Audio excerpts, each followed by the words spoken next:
right here in the cinema in Sheffield, and joining us online. This is all new for all of us, right? Going back to cinemas, but not as before, which has both its good and its bad side. So I'd like to welcome you all again, and our filmmakers, Umberto, Sunil, and Sanaz.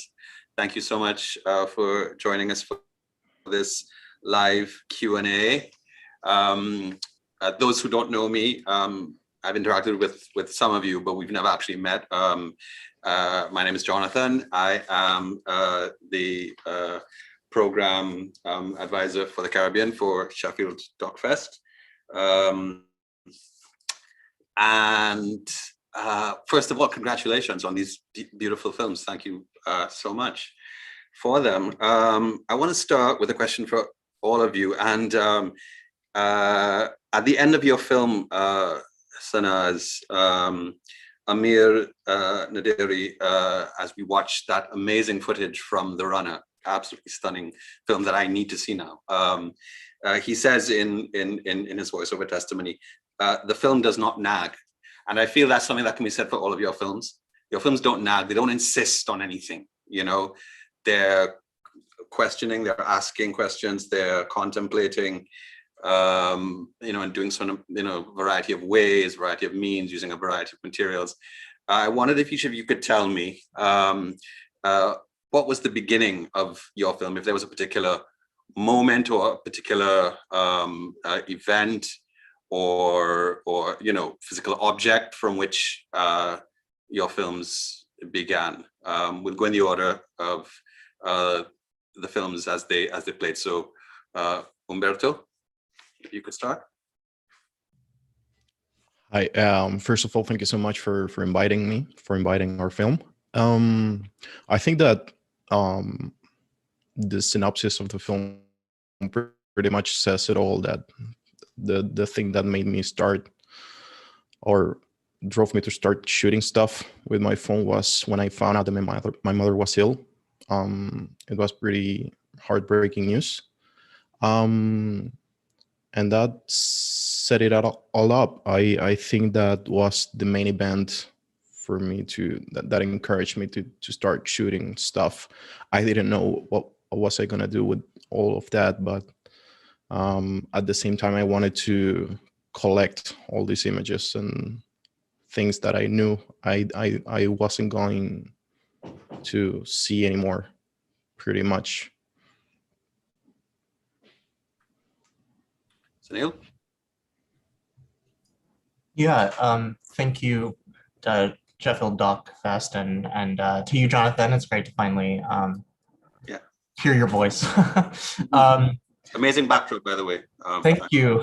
This is well, it brings me to actually this question, because this film, Letter from Your Far Off Country, is the second in a line of works. The first was called At Home But Not at Home, and this backdrop is actually still from the third film, so which I just finished. But that's to say that this the kind of impetus for the film and the project started in like 2019, sort of. And that's when I made At Home But Not at Home, and this film was kind of a continuation of that, looking into questions of identity and diaspora, specifically within Goa, where my family is from originally. And then that opened up to broader questions, of course, of questions of homeland, questions of you know, responsibility that one feels to the issues, both local and global, as they relate to histories of colonialism and also internal matters. So in 2019 is when I really became, I would say, a bit more politically active within the South Asian community. It was a big wake-up call, I think, for many of us in 2019 when India kind of essentially became, you know, I mean, in Kashmir, it is a form of settler colonialism, which dates back many decades. But of course, in 2019, on August 5th, when the government shut down Kashmir's internet and water and arrested politicians, this was a huge wake-up call to many people. And I think that is the film Letter from Your Far Off Country takes a lot of references from activists, listening to different forms of activism, both on the ground in India and here in the US, and a lot of reference points, things like protest chants and references that those protest chants originated in.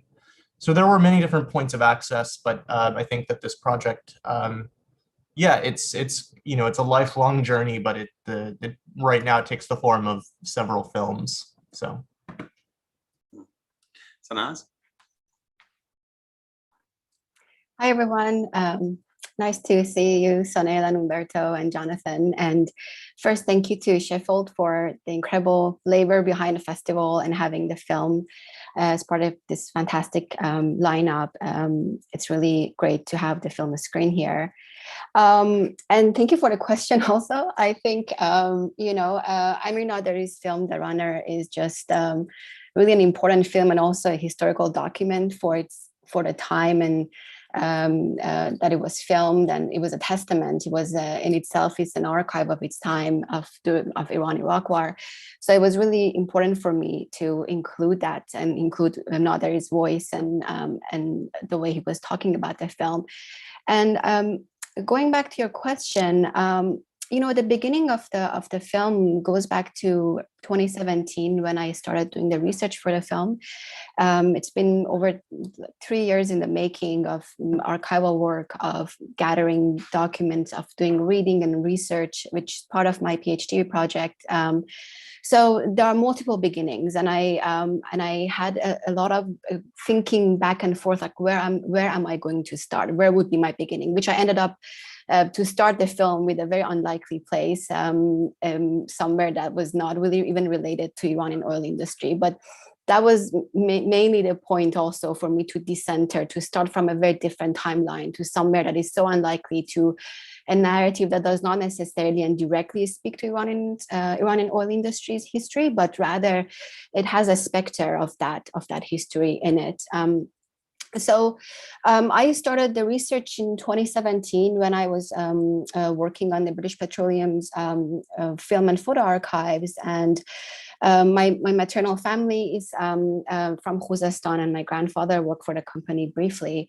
And in a sense that I grew up listening to a lot of stories from my uncle, from different relatives who were one way or another in different degrees were involved with the company. Some had higher ranks, some had lower ranks, and that was really about a social category more than anything else. It was about how do they identify with the company as this social privilege in a way. So I grew up really seeing the aftermath of that, seeing the residues of that history, seeing that in different relatives' lives, in my own life, and in different conversations that was in the household, in visits that I would give to my grandmother. So the beginning maybe is there, but for me it was when in 2018, I came across this magazine cover that was produced by Anglo-Persian Oil Company.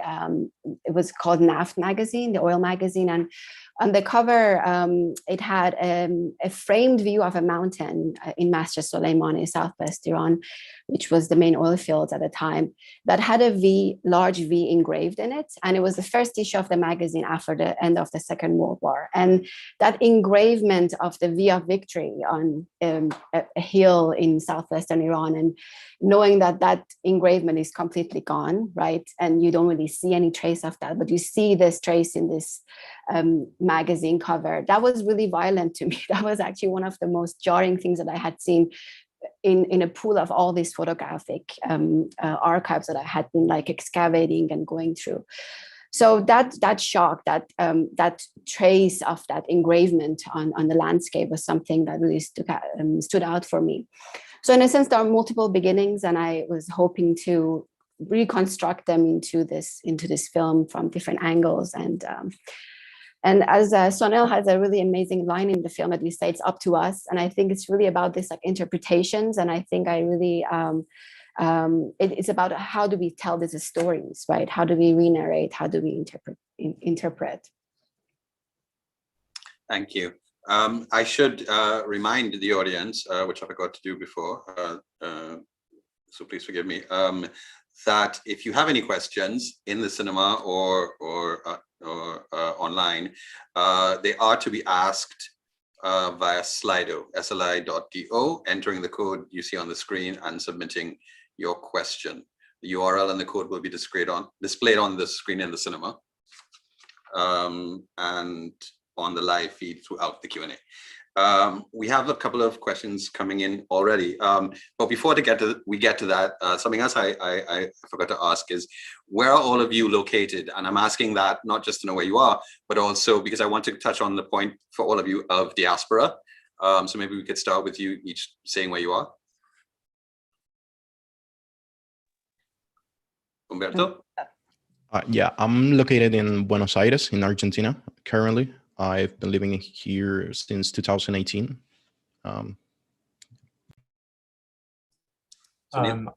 Yeah, I'm on the unceded lands of the Lenni Lenape, otherwise known as New York, Brooklyn. I am currently in Chicago at the moment. Thank you. Yeah, so I asked that to say that your films all intersect the themes that are explored are intersecting ones. You're looking at different issues of colonialism and the aftermath of that, and resistance to even in India, as Sunil put it, settler colonialism in Kashmir. But they're all filtered in different ways and at different removes through the lens of diaspora. Could you each say something about how that affects your process as filmmakers and the form that you use to approach the making of your work? Anyone can start if they have an answer.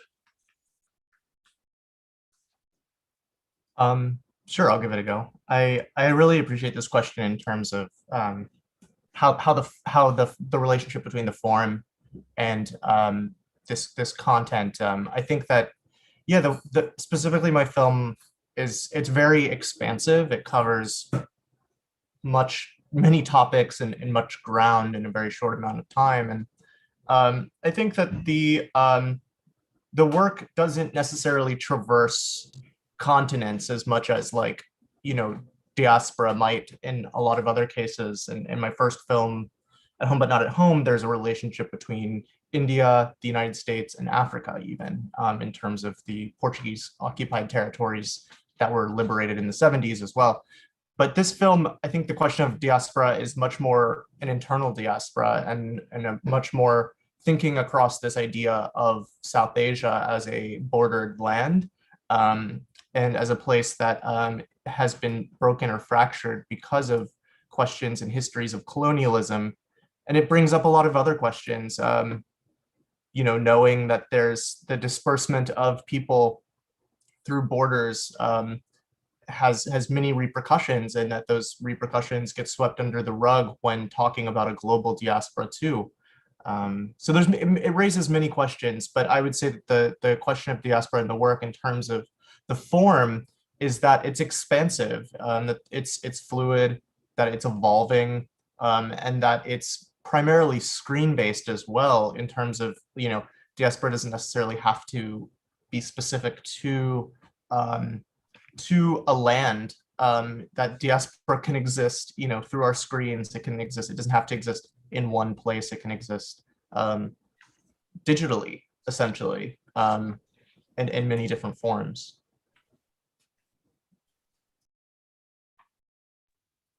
Yeah, I will actually just follow up on that because I think this mediative space that Sunil is talking about is exactly what I wanted to actually bring up, because I think one thing about discussing diasporic relationality is about that it happens through multiple temporalities, and the digital space, especially at this time and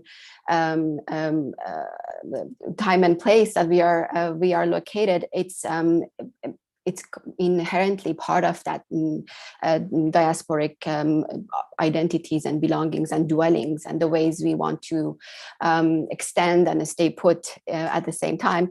So the way I was trying to approach it and the way I resolved it or came about it to use a better word, was to think about multiplicity of voices and really bring family members, voice of a director, of different pieces from the new wave films. So it was about bringing these pieces that they also speak to their own ways and resolutions of thinking about diaspora. For instance, part of the film talks about the diasporic population of Indian migrant workers, indigenous Arab populations who were displaced. So and Palestinians, Armenians. There were so many different diasporic communities in the oil towns of Iran, which was the product of its petro-capitalist sort of movement of labor force that was necessary to make that industry active and going.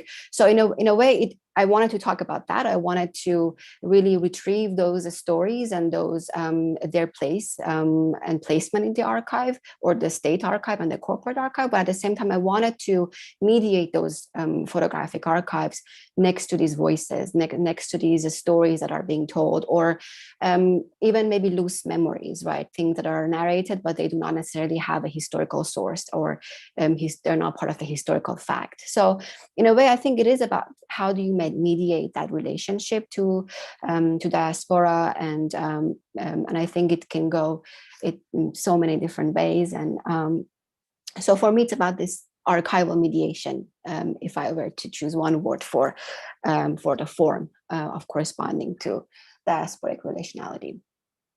Thank you. And Umberto, you are perhaps of the three filmmakers the one who's closest to your homeland as someone in a diasporic space. How does it work for you as someone who is so close yet so far from Venezuela?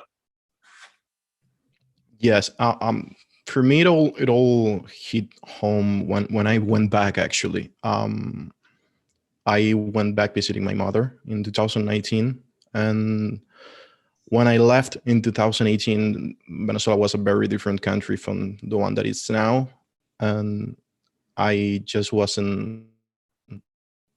I couldn't believe it when I first set foot on Maracaibo again, where the majority of the film happens. And it shook me a lot. So it made me realize that I needed to say something about this in the closest way possible. That's why I talk about my friends and my family.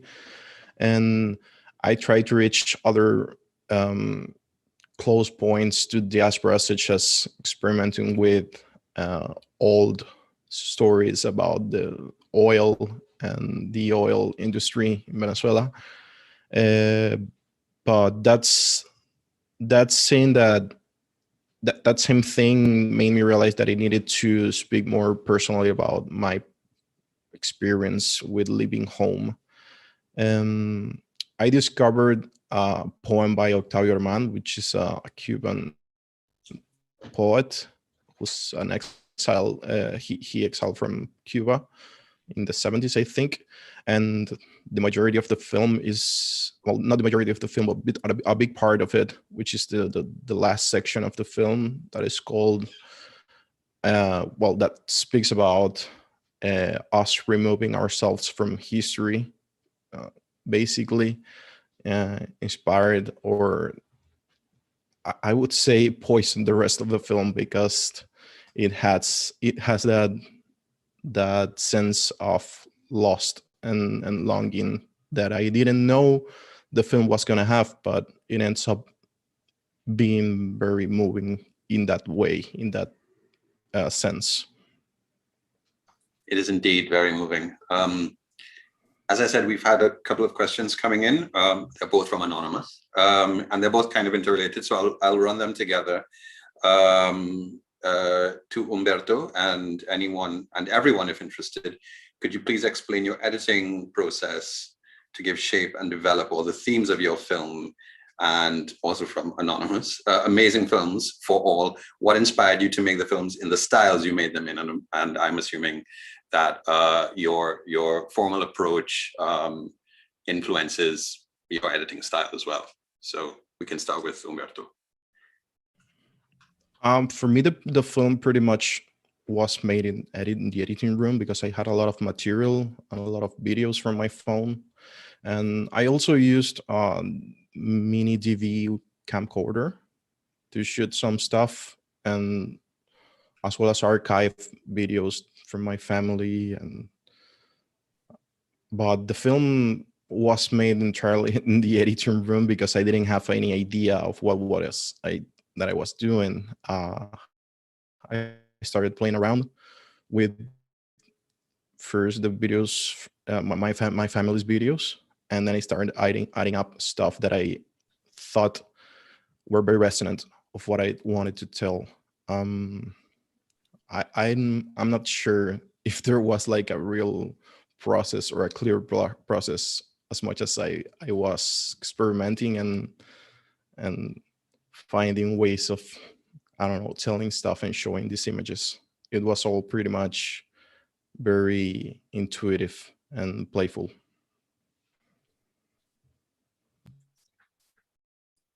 Yeah, I would also say I have a very similar editing style where there's a mode of play, and that's what I think we love about experimental work, and the way in which, you know, questions of representation consistently come up, like representation and the resistance towards representation as well, like questioning, can something ever really be represented that you are trying to look at, and especially through other people's images, and ways in which we can take those images and somehow make them our own too, add the part of ourselves to that as a continuum.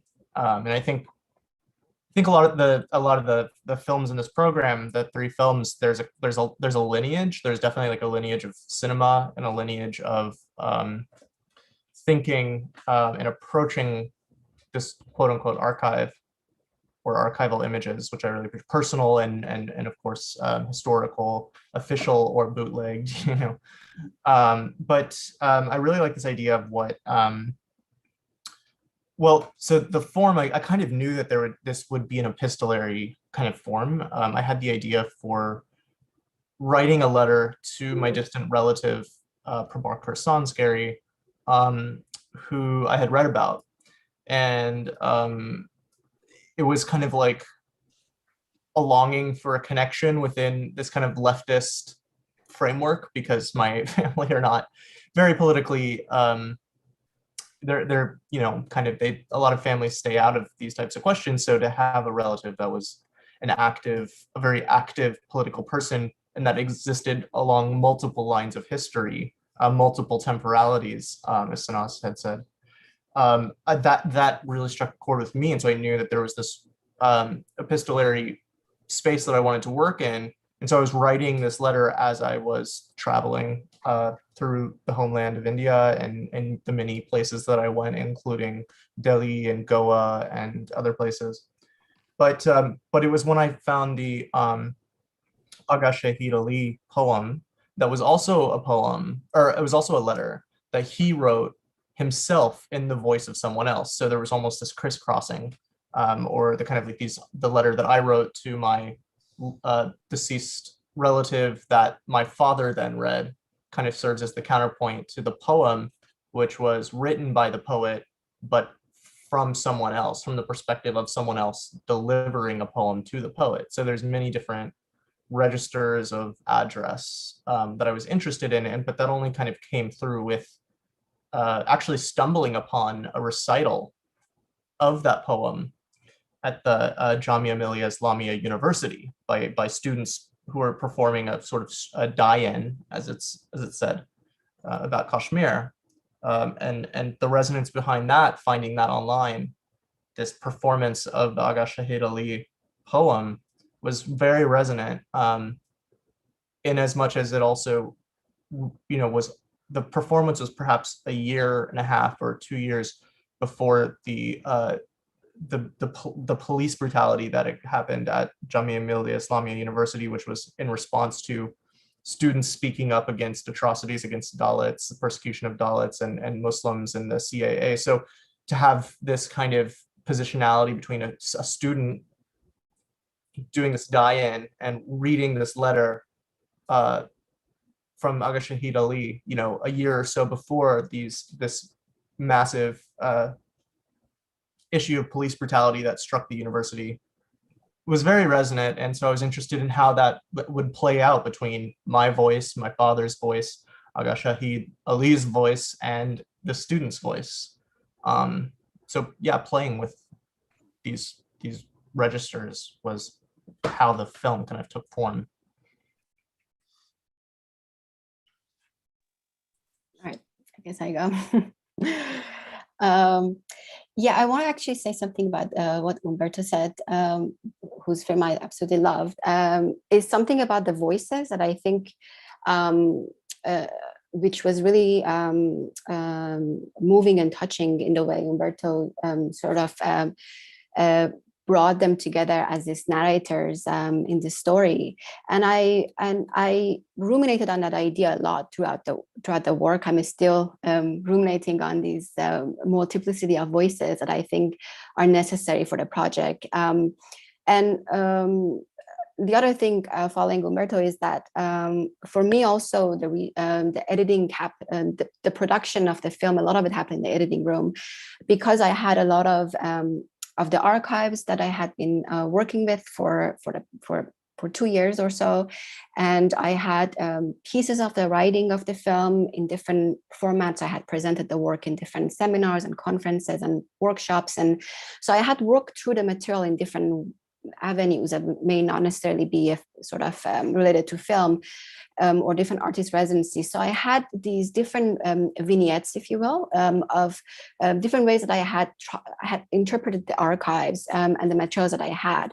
And the scope of them were so vast that I just didn't know how to tame them properly. I didn't, or properly in my own way, or in the way that I could tell a story, or in the way that I could like re-narrate and reform these materials in a particular way.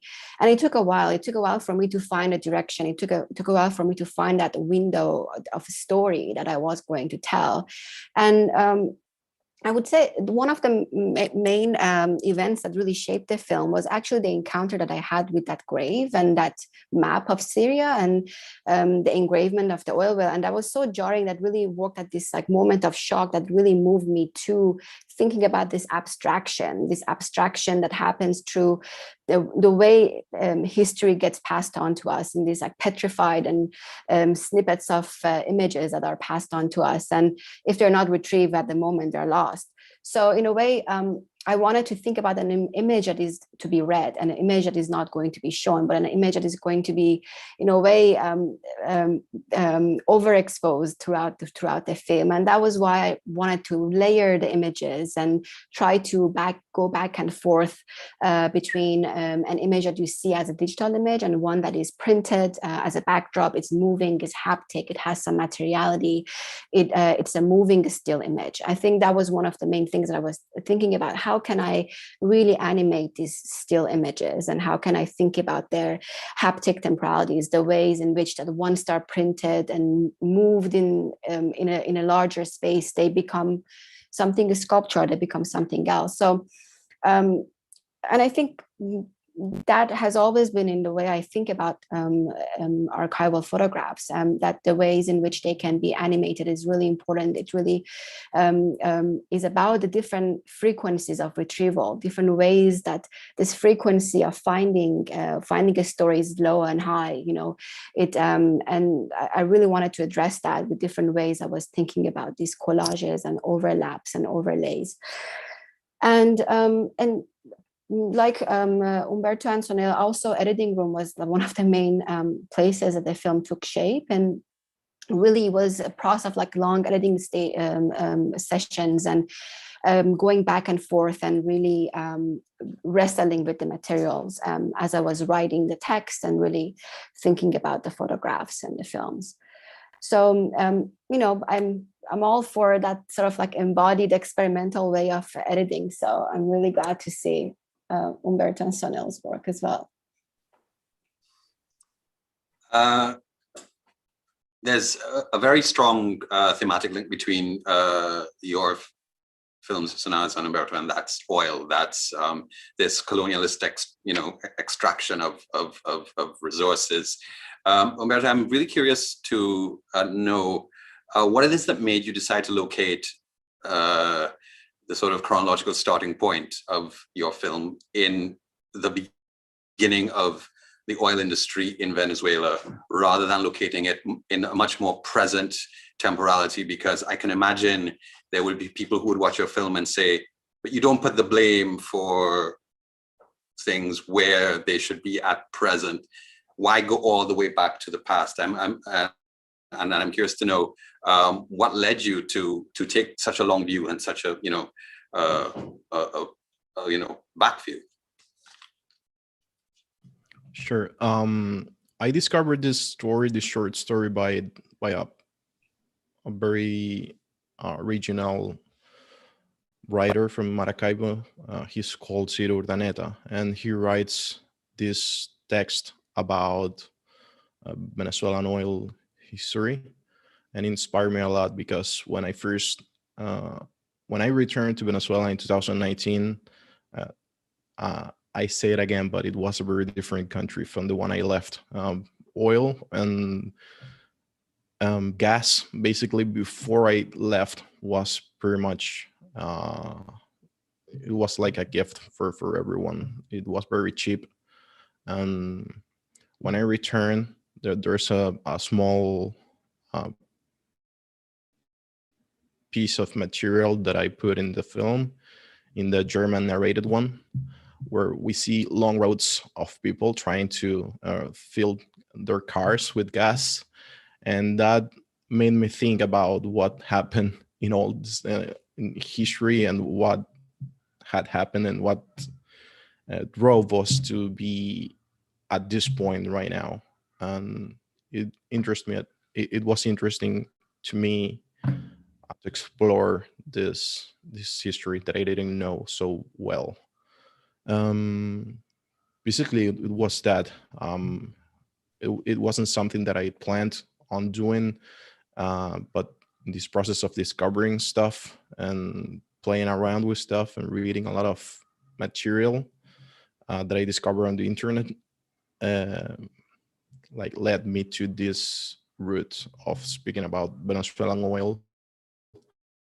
Not necessarily to point issues in the past, but I don't know, maybe they have something to do with the present. So that was my way of approaching it.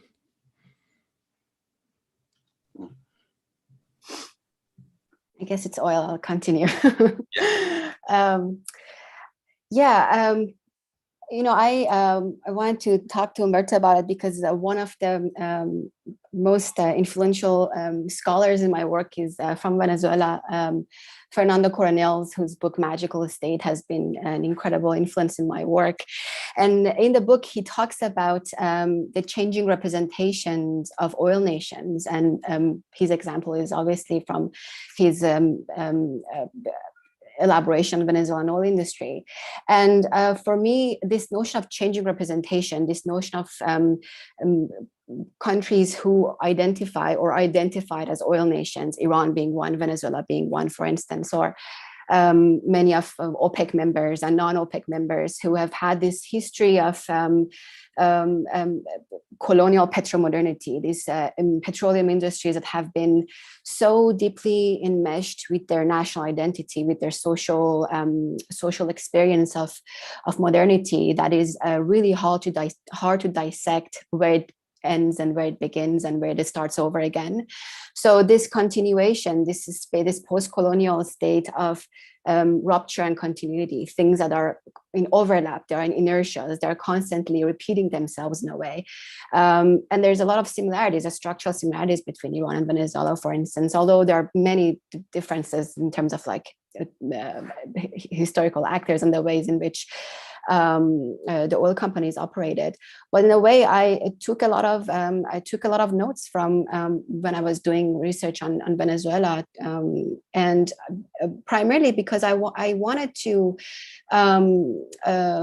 make sure that in my research, in the way I'm approaching this history of oil in Iran, I'm not really framing through this framework of exceptionalism, because there was nothing really exceptional about what happened in Iran, because it was part of this part of like the imperial project. It was the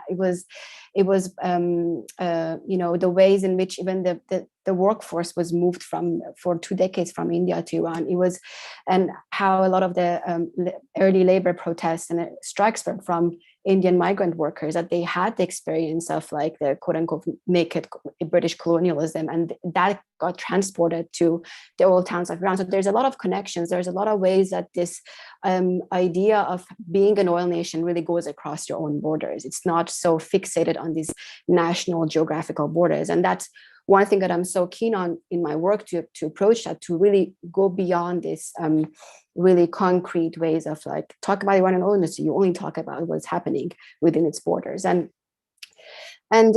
so I think I just went multiple directions to answer the question, but I can talk about oil forever, and because it's just like I think I'm just so buried in the work at the moment that that I say something and drags me to multiple places. But to wrap up, I think what is important for me to really think about the overlaps and overlays, and think about how the petromodernity is also very contextually situated. The ways in which the petromodernity was experienced and socially negotiated in Iran is obviously very different from what happened in Venezuela or what happened in Iraq. But at the same time, you can see certain traces. You can see the footprint. You can see the social footprint of these infrastructures. You can see the ways in which they affected so many unseen lives. I think these are the things that always find themselves in the timeline somewhere. It doesn't matter where that temporal marker, the year of the first oil well, the year of the independence. It doesn't. I'm not that occupied with that calendrical markers, but rather the ways in which they can really overlay and fall upon each other. Thank you so much for that. You talked about wrapping up, and we need to wrap up. But I will have one last question, which is for all of you. We've actually been asked, the moderators in the festival, to share films with audiences that we feel resonate with the films that are in the program. But I'd like to turn that over to you guys and get some recommendations of films from you. So now, as you've already given us one, we will have to go and see The Runner now. So we'll do that. But Umberto, Sunil, maybe you can mention a particular film or filmmaker whose work really resonates with you. Umberto, I saw Arun Farocki in your credits, so maybe that's him. I don't know. Yeah. You mean films that are already in the film festival? No, just one particular film that has influenced you as a filmmaker and a lover of film. I think that pretty much everything from Chris Marker has influenced me a lot. That's one of my favorite filmmakers, and he inspired a lot of stuff that I do with materials and with archive videos and I don't know, home videos. So I would pretty much recommend anything from him. Sunil? Yeah, I mean, Chris Marker was like the reason I got into like essay films, essayistic films. But I think I would like to point. Well, yeah, there's so there's so many. One that I guess from an Indian context. Well, I in my work I excerpt a lot of films too. So in the film Letter from Your Far Off Country, I excerpt a scene from this film by Mernal Sen called The Ruins, which is great. And Mernal Sen and most of Ritwik Ghatak and Satyajit Roy and many of these filmmakers are incredible. But I would also like to recommend this film by I can't actually remember the director's name, but it was made in the 80s, and it's called Treacle Past Present, and it's about it's a very lesser known independent film from India that deals with the weight of Portuguese colonialism on a kind of upper caste family in Goa. So it's talking about Portuguese colonialism in Goa, which is the subject of my first film and then this third film too. It's great. I excerpt it in the first film, but check that out. Treacle Past Present. It's a great one. Thank you. And so now I'll give you the last word. Well, we know there is Davanda, or The Runner is just masterpiece, but also Chris Marker for sure. I think that's also seconding Umberto. And also there's another Iranian director, Kamran Shirdel, who is one of the leading directors of Iranian New Wave, and his essay films and social criticism of Iranian society between 60s and 70s of the social inequality that was so present. Has been really influential also. So I would say of anything that Kamran Shirdel has ever made. Wonderful, thank you. And if people didn't manage to write those names down, I'm sure this has been recorded. They can get in touch with the festival and they can get the names to you. I want to thank you all so much for sharing your beautiful films with us here at Sheffield, with our audiences. And want to wish you all the very best, and to thank you, and to use a phrase I picked up from Sunil, with ecstatic solidarity. Thank you so much, very much to all of you. Thank you. Thank you so much. Thank you again. Thank you so much. Take care.